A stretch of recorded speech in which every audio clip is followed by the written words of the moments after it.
Pag-uwi sa bahay, naghulog uli sa alkansya si Ronald. Magkano ang tinagay mo ngayon? 15 lang po. Alam mo ba kung magkano na laman ito? Hindi po. Bakit? Hindi ko naman po binibilang. Medyo mabigat na rin. Baka malaki-laki na rin yan. Kailan mo bubuksan yan? Pag saka mga nasa kalahati na kaya po na. Ipinakita rin sa akin ng bata ang nag-iisa niyang pares ng sapatos na gusto na raw sana niyang palitan. Gamit mo to saan? Sa pag umaano po ako. Pag lumalabas? Opo. Sa school, ito rin ang gamit mo? Opo minsan. Oo nga, nasisira na nga. Ay, oo nga. Tanggal na yung tahi sa loob. Tsaka ito, no? Bubutas na, no? Konti na lang. Pag napuno yan, sigurado, kaya mo nang bilhin yung sapatos nun. Baka nga po mabili muna po yun. Baka may mauna. Opo. Bakit may iba bang mga gustong bumili? Meron po yan. Mukhang hindi na pala ganoon kadesidido si Ronald na bilhin ng sapatos sa tindahan. Baka hindi na lang. Bakit? Bayaan ko na lang yun. Meron pa naman akong sapatos kaso kay sira na, bayaan na lang yan. Naisip daw ng bata na ilaan na lang sa iba ang kanyang ipon. Gusto ko po kasi bumili po kami ng yero. Tumutulo na ba yung Opo. niya? Magkano raw yun? Hindi ko po alam. Ibibigay mo na lang kay mama. Opo. Pang gawa namin ng bahay.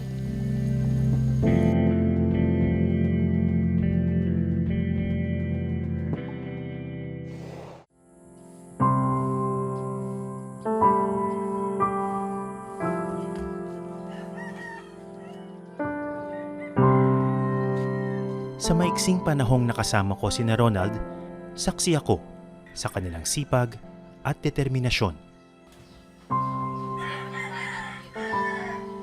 Gusto naming mag-iwan ng munting regalo sa kanila.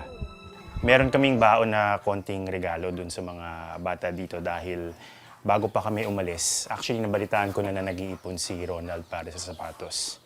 So bukod sa shoes, meron kaming dalang backpack para sa school. Ito naman ay shoes pang school. Black shoes, di ba? Magagamit sa pagpasok yan. Pero dahil rubber shoes ang gusto ni Ronald, syempre meron ding rubber shoes. So bumili lang kami ng size na medyo mas malaki para magamit pa niya sa mahabang panahon.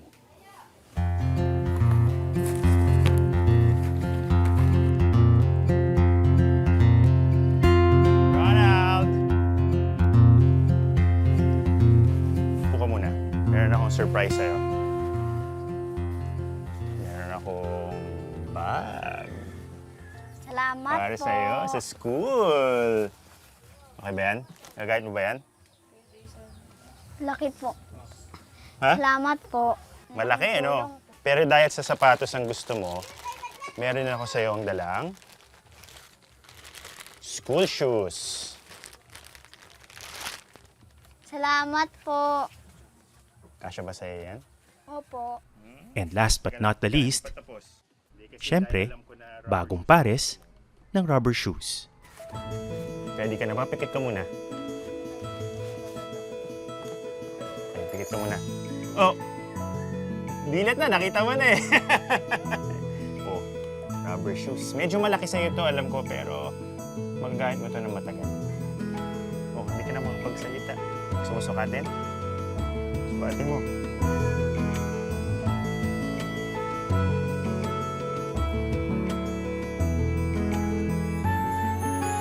Kasya ba? Opo. Yan. Sige nga.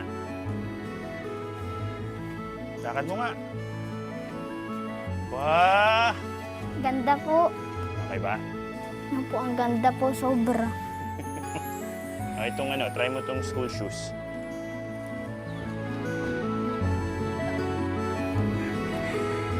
Kasya ba? Kasya?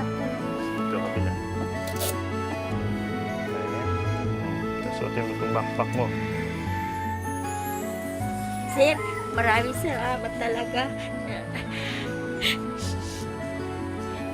Maraming salamat na nagkaroon ng anak ko ng gamit. Naku, Nay, maliit na bagay po yan. Maliit na bagay. Kasi...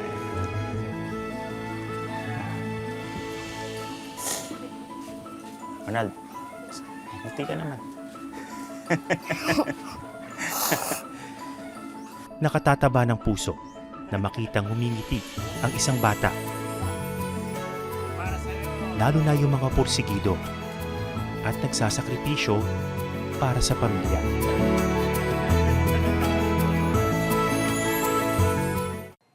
Maraming salamat sa panonood ng Eyewitness, mga kapuso. Anong masasabi niyo sa dokumentaryong ito? I-comment na yan at mag-subscribe sa YouTube channel ng GMA Public Affairs.